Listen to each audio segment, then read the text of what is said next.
வயசுக்கு வந்த பொண்ணை போய் இப்படி அடிக்கிறீங்களே? ஆமா, வயசுக்கு வந்த பிள்ளை நான் லட்சணத்தோட வளர்த்திட்டேன். நாங்க அடிச்ச தப்பா போச்சு. அப்படியே கருத்து கொண்டு விடுவேன். மூஞ்ச முழிக்காத மூதேவி. ஏண்டி அந்த மலேரிக்காரி நம்ப வைக்கிறதுக்காக சும்மா ஒரு பேச்சு கால் விழுன்னு சொன்னா குடியும் போத வேணாம் சொல்லணும்ல. உளுந்தா விழுந்துட்டு போற, நீ எருமாடுவா நின்று இருக்க. நானும் புளிக்கிட்டுமேன்னு பல்ல கடிச்சிட்டு கால் விழுந்தேன். போனா போகுதுன்னு 8வது வரைக்கும் படிக்க வச்சா அவ கூட சேர்ந்து சட்டம் பேசுறேன். நீ உங்க ஒப்ப கொலை பண்ண போதே ஒருத்தர் ஒண்ணும் பண்ண முடியல. போலீஸ் போராடலாமா பொறிக்கு நாய். அப்பா, நீங்க 1000 சொன்னாலும் சரி, நான் கார்த்திகேயனை காதலிக்கிறேன். நான் அதைத்தான் கல்யாணம் பண்ணிப்பேன். கத்திரிக்காய் கால் முளைச்சமா இருந்துட்டு உனக்கெல்லாம் என்னடி காதலு? அவர் பெரிய அம்பிகாவது, நீ அமராவது. அப்படி ஆடி திரியுறீங்களாக்கு மூஞ்சி பாரு. அதாவது சோத்துக்கலாமா அலையுதுங்க. 8 வேலையும் கொட்டிட்டு லவ் பண்றாளுங்களாமா லவ். ஏய், என்னைய மீறி அவ இந்த வீட்டை விட்டு போனா உன் எலும்பை மென்னு துப்பிடுவேன். சொல்லி அவளுக்கு புத்துமதி. இந்த பார், உங்க 2 பேருக்கு பிடிக்குதோ இல்லையோ அதை பத்தி எனக்கு கவலையே கிடையாது. மந்திரி மாமனாராக நான் சாகவே மாட்டேன். நாய்கள இன்னும் என்னடி அங்க மூக்க சிக்கிட்டு இருக்க? இவளை இந்த ரூம்லயே போட்டு பூட்டி வை. சோறு தண்ணியில் இங்கேயே கொடு. இந்த ரூமை விட்டு அவ வெளியே போனா 20 வருஷம் வாழ்ந்தமே பார்க்க மாட்டேன். இங்கேயே போட்டு தள்ளிடுவேன். மாப்பிள வாங்க மாப்பிள, எப்போ வந்தீங்க? இப்பதான்டா வரேன். அடடே வாங்க மாப்பிள, வாங்க வாங்க வாங்க வாங்க மாப்பிள. எப்படியா இருக்க? ஏன் மாப்பிள எப்பவுமே வெறுங்க வீசி எடுத்தான் வருவ, இப்ப என்னன்னா பழம் பலகாரத்தோட அமரக்காம வந்திருக்கிய? ஆமாயா, இத்தனை நாள் ஒண்டி கட்டையா கிடந்த, இப்ப குடும்பஸ்தன் ஆயிட்டல்ல, எல்லாம் என் பொண்டாட்டிக்கு தான். அங்கெங்க போறீங்க? அந்த பொண்ணுதான் வீட்டை காலி பண்ணிருச்சே. ஆமாண்ணே, கல்யாணம் ஆகாதவர்ல அவங்க தனியா இருந்தாங்க. அவங்க உங்க சம்சாரம் ஆன பிறகு அவங்க எதுக்குன்னு தனியா இருக்கணும்? அதான் வீட்டை காலி பண்ணிட்டு உங்க வீட்டுக்கே போயிட்டாங்கண்ணே. அண்ணே சொல்றேன்னு தப்பா நினைக்காதீங்கண்ணே. இனிமே ஜெயிலுக்கு கீழுக்கெல்லாம் போகாதீங்கண்ணே. கண்ணுக்கு லட்சணமா பொண்டாட்டி கிடைச்சு அவளோட வாழ்ந்து பார்க்க என்னால முடியல. நீங்க சந்தோஷமா வாழ்றதையாவது நான் பார்க்கணும்னு ஆசைப்படுறேன்னே.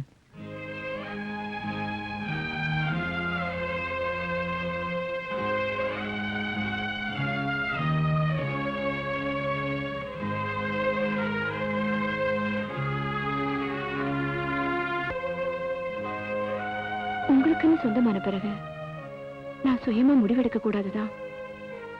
ஆனா இந்த முடிவு எடுத்ததுக்காக என்ன மன்னிச்சிருக்க. வேலைக்கு மாத்தல் கேட்டு அப்ளை பண்ணிருந்தேன். டிரான்ஸ்பர் ஆர்டர் கூட வந்துருச்சு. போன வாரமே ஜாயின் பண்ணணும். நீங்க வரணுமே தான் லீவ்ல இருக்கேன். ஏன் உனக்கு இந்த ஊர் பிடிக்கலையா? இந்த ஊர் பிடிச்சிருக்கு. ஆனா இந்த ஜனங்களை தாய் தகப்பு தெரியாம நாம பிறந்தது நாம செஞ்ச பாவம் மாதிரி நமக்கு நடந்த கல்யாணத்தை பத்தியும் நாம நடத்த போற வாழ்க்கையை பத்தியும் இப்பவே அவங்க 1000 கதை பேச ஆரம்பிச்சிட்டாங்க. பிறக்க போற நம்ம குழந்தையோட எதிர்காலத்தை அது பாழாக்கிடுமோன்னு எனக்கு பயமா இருக்கு. நாம தான் நல்ல சூழ்நிலையில வளர முடியாம போயிடுச்சு. நம்ம குழந்தைங்களோட எதிர்காலமாவது சிறப்பா இருக்கணும் என்னதான் நான் இந்த முடிவெடுத்தேன். நமக்கு ஏற்பட மான அவமானத்தை பத்தி எனக்கு கவலை இல்லைங்க. ஆனா அது எந்த விதத்திலயும் நம்ம குழந்தைங்களை பாதிச்சிடக்கூடாது. தடுக்க மாட்டேங்கிற தைரியத்துல தானே நீங்க என் கழுத்துல தாலியை கட்டிங்க. அதே போல மறுக்க மாட்டீங்கிற நம்பிக்கையில தான் நான் இந்த முடிவெடுத்தேன். நமக்கு இந்த ஊர் வேண்டாங்க. நம்ம இந்த ஊரை விட்டு போயிடலாங்க. போயிடலாங்க. போயிடலாம்.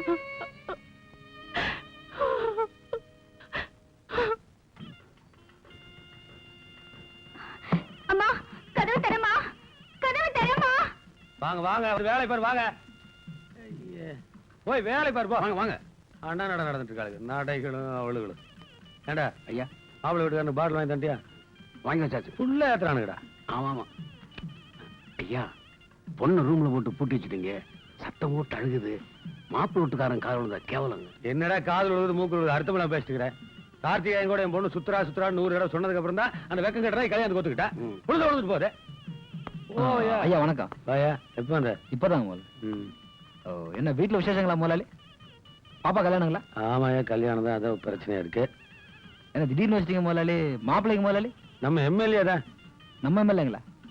வயசு கொஞ்சம் ஜாஸ்தியா இருக்குமா முதலாளி? வசதியும் ஜாஸ்தி இல்ல அப்புறம் என்ன? சரி போ, கையை கட்டி நீங்க பந்தல் போடுறாங்க போய் பாரு, வேலை பாரு. போ கூட்டு போட. டே போட. சோறு ஆயிடுச்சான்னு பாருங்கம்மா, பந்தி போடணும். முதலாளி கொஞ்சம் பணம். பணம் என்ன பணம்? சுத்த கூறு கட்டவனா இருக்கிய. இத்தனை நாள நீ எனக்காக அடிதடி பண்ண, தகராறு பண்ண, அதுக்காக நான் படி அளந்துட்டு இருந்தேன். நீ எவ்வளவு காலத்துல தாலி கட்டுறதுக்காக தகராறு பண்ணி ஜெயிலுக்கு போனா நான் கொட்டி அழுகிறமா? நீ குடும்பஸ்தன் ஆயிட்ட, நீ என் ஜோலிக்கு ஒத்து வர மாட்ட.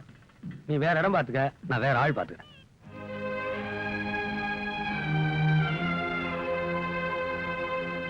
ஆமா முதலாளி, நான் கூட இந்த தொழிலை விட்டுலான்னு இருக்கேன். நானும் என் பொண்டாட்டி எங்காவது வெளியூர்ல போய் நானும் நம்ம பொழைச்சிக்கலான் இருக்கோம். முதலாளி, இது வரைக்கும் எனக்கு நான் உங்ககிட்ட ஒண்ணும் கேட்டதில்ல. கொஞ்சம் பணம் கொடுத்தீங்கன்னா அதை வச்சு ஏதாவது வெளியூர்ல சின்னதா தொழில் பண்ணி பொழைச்சிக்கும். இந்த உதவியை பண்ணீங்கன்னா என் உயிர் இருக்க வரைக்கும் உங்களை மறக்க மாட்டேன் முதலாளி. இந்த பாரு, கை காசு செலவு பண்ணிட்டு உன் ஞாபகத்தை நான் இருக்கணும்னா நம்ம சின்ன எதுவுமே வேண்டாம், இடத்து காலி முதலாளி. அட போப்பா, அவன் தலைக்கு மேல கல்யாண காரியத்தை வச்சுட்டு நடக்குமா நடக்காத முடிச்சுட்டு இருக்க. நீ காசு கேட்டு கை கட்டி வந்து நிக்கிற. உன் பிரச்சனை தான் எனக்கு முன்னாடி நிக்க. அடுத்த பிரச்சனை பத்தி கவலையே கிடையாது. ஓடி போல நான் துடிக்கிறேன், ஓட்டிட்டு போல நான் துடிக்கிறேன். இதுக்கு நடுவில் கல்யாணம் நடக்குமா நடக்காத நான் கருக்கு உட்காந்து இருக்கேன். நீ என்ன காசு கேட்டு கை கட்டி நிக்கிற. இத பாரு, நீ காசுன்னு இந்த வீட்டு வாசப்படி மதிக்காது.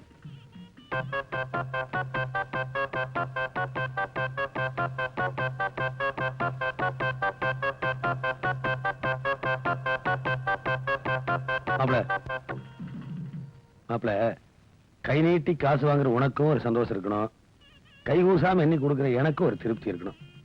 அதனால இந்த கார்த்தியாயன் இருக்கான்ல, டேய் போடா, இந்த கார்த்தியாயன் இருக்கானே, கழுத்துல தாலி ஏறதுக்குள்ள என் பொண்ணை கூப்பிட்டு கம்பி நீட்டலான்னு திட்டம் போட்டிருக்கேன். என் பிள்ளை யாரு, எனக்கே பிறந்தவளாச்சா, என் திருட்டு தினத்துல பாதி இருக்குது அவகிட்ட. என்னதான் பொத்தி பொத்தி வச்சிருந்தாலும் விடியதுக்குள்ள புட்டுட்டு போயிடுவான்னு எனக்கு நல்லா தெரிஞ்சு போச்சு. அதனால இந்த ஆபீசரிக்கெல்லாம் கவாத்தெடுக்குமில்ல, அந்த மாதிரி கார்த்தி எனக்கு க்ளோஸ் பண்ணிடு, 50,000 ரூபாய் பணம் தரேன். முதலாளி, கொலை பண்ண சொல்றீங்களா? கொலத ஆபரேஷன் மாதிரி நினைச்சு பண்ண வேண்டியதானோ, நானே பண்ணிடுவேனப்பா. முந்தி மாதிரி முடியறதுல வயசாகி போச்சுல. பாரு, பாரு பாரு, நீ உன் பையன் உன் பேரன் 3 பேர் சேர்ந்து சம்பாதிச்சாலும் 50,000 மொத்தமா பார்க்க முடியாது. யோசிச்சு பாரு, க்ளோஸ் பண்ணி சுண்டு வரல ரத்தத்தை எடுத்துட்டு வா, காசு வாங்கி போயிட்டே இரு.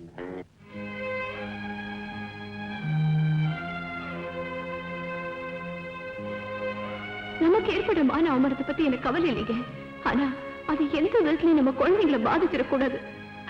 தடுக்க மாட்டேங்கிற தைரியத்துல தானே நீங்க என் கழுத்து தாலியை கட்டிங்க. அதே போல மறுக்க மாட்டேங்கிற நம்பிக்கையில தான் நான் இந்த முடிவெடுத்தேன். நமக்கு இந்த ஊர் வேண்டாங்க.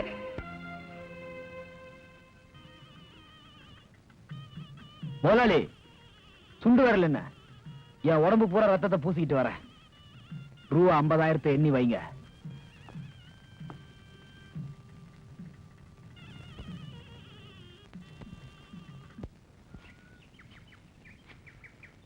அண்ணே, கூப்பிட்டீங்களா?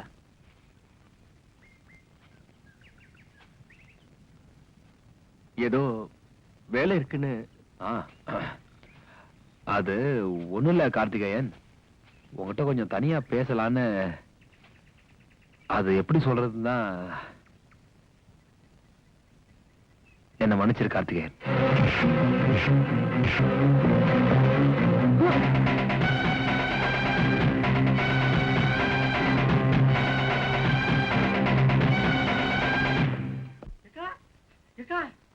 புது பணம் 50,000 ரூபாய் பணத்தை வாங்கிட்டு நம்ம கார்த்திகேயனை கவர்மெண்ட் மாப்பிள்ள அடிச்சு கொண்டுட்டாங்க. ஆமாக்கா.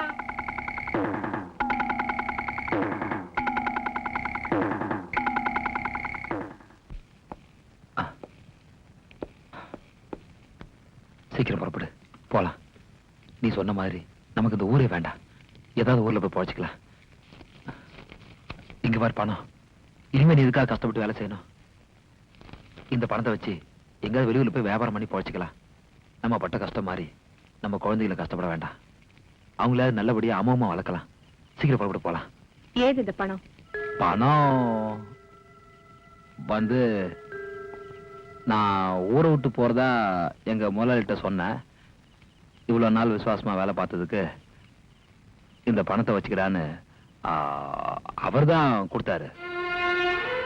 இந்த பணத்தை அவர்கிட்ட வாங்குறதுக்கு என்ன பாவத்தை செஞ்சீங்க சொல்லுங்க. நீ கேக்குறத பார்த்தா ஏதோ சந்தேகப்பட்டு கேக்குற மாதிரில இருக்க. சத்தியமா இது எங்க முதலாளி கொடுத்த பணம் தாமா? ஆமா, அவர் கொடுத்த பணம் தான். அந்த கையாலாகாதவன் கொடுத்த காசை வாங்கிக்கிட்டு அநியாயமா கார்த்திகேயனை கொன்னுட்டியா பாவி. அந்த பாவத்துக்கு எடுத்த சம்பளம் தானே இது?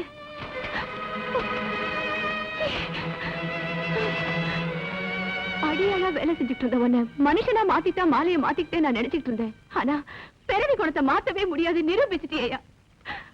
அந்த அப்பாவி பையனோட ஆயுசு மேலேயே நம்ம வாழ்க்கை ஆரம்பிக்கணும். காசுக்காக எதையும் செய்ய துணிஞ்ச உன்னை நம்பியா நான் கழுத்தை நீட்டினேன். என்னைய கொண்டுடு.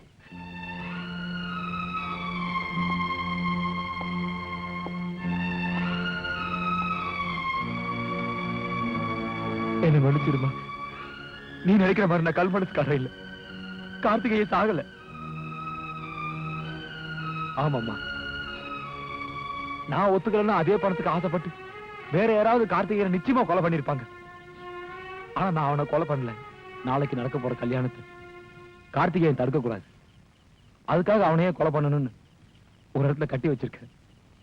அதுவும் நீ இந்த ஊரை விட்டு போகணும்னு ஆசைப்பட்டி அந்த ஆசையை நிறைவேற்றுன்றதுக்காகத்தான். வெக்கத்தை விட்டு சொல்றேம்மா, நான் எப்படிமா உன் சம்பளத்துல உட்காந்து சாப்பிட முடியும்? எனக்குன்னு சொந்தமா ஒரு தொழில் வேணும். அதுக்காக இந்த தப்பா பண்ணிட்டேன். என்ன மன்னிச்சிருமா. உண்மையை சொல்லியா? ஊர்வாயை மூடுறதுக்காக உருவானதுதானே நம்ம சொந்தம். அதை காப்பாத்திக்கிறதுக்கே உனக்கு இவ்வளவு துணிச்சலும் வேகமும் இருந்துச்சுன்னா அவ உயிரை கொடுத்து உறவை தேடிக்கிட்டவ. அவ அதுக்கு எவ்வளவு வீரியம் இருக்கும். சாவ கிட்ட போய் சந்திச்சுட்டு வந்ததா அவ காதலனையே சந்திச்சிருக்கா. அந்த சின்னஞ்சிறு சமாதி மேலதான் நம்ம வாழ்க்கையை அமைச்சுக்கணும்னா அந்த வாழ்க்கையே எனக்கு வேண்டாயா. அந்த வாழ்க்கையே எனக்கு வேண்டாம். போயிடியா, போயிடு. ரொம்ப நல்லா இருக்குமா. ஊர்வாயை மூடுறதுக்காக கட்டின தாலின்னு ரொம்ப சுலபமா சொல்லிட்டு. ஆனா அன்னைக்கு என் உயிர் துடிச்சனாலதான் நான் அந்த முடிவெடுத்து உனக்கு கூட தெரியாம போச்சு. வெளியே போன்னு ரொம்ப சுலபமா சொல்லிட்டு போறேம்மா, போறேன். ஆனா ஒண்ணு, வெடியறதுக்குள்ள அந்த சின்ன சிறுசுகளை ஒண்ணு சேர்த்து வச்சுட்டு இந்த உலகத்தை விட்டே போறேன்.